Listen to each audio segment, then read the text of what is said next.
কল্যাণী পৌরসভার গাড়ি থেকে তেল চুরির অভিযোগ উঠল কল্যাণীর পৌরসভার কর্মীদের বিরুদ্ধে। ঘটনাটি ঘটেছে কল্যাণী বিবাদী পল্লীর দমকলের সামনে। বেশ কিছু ডাম্পার জেসিবি গাড়ি দাঁড় করিয়ে তেল চুরি করছিল। একটি প্রতিবেশী যুবক এই ঘটনার ভিডিওগ্রাফি করতে থাকেন। এই নিয়ে বচসা, তাকে ঘিরে ধরে তার মোবাইল ছিনতাই করে নেওয়া হয়।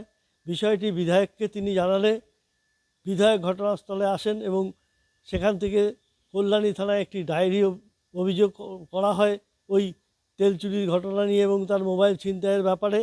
এরপরে পৌরসভার কর্তৃপক্ষের কাছেও ওই যুবক একটি অভিযোগ করেন।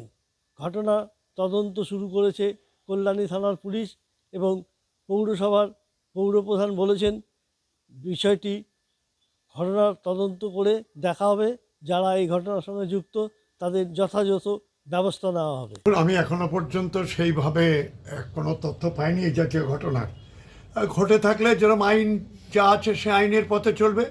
পুলিশের কাছে করে থাকলে পুলিশ যেভাবে অনুসন্ধান করবে তাই, আর আমাদের কাছে পড়লে আমাদের যে নিয়মকানুন আছে তার মাধ্যমে হবে। এবং যদি এটা সত্য প্রমাণিত হয় তাহলে জানবেন পৌর আইনের চরম শাস্তি যা আছে তাই দেওয়া হবে।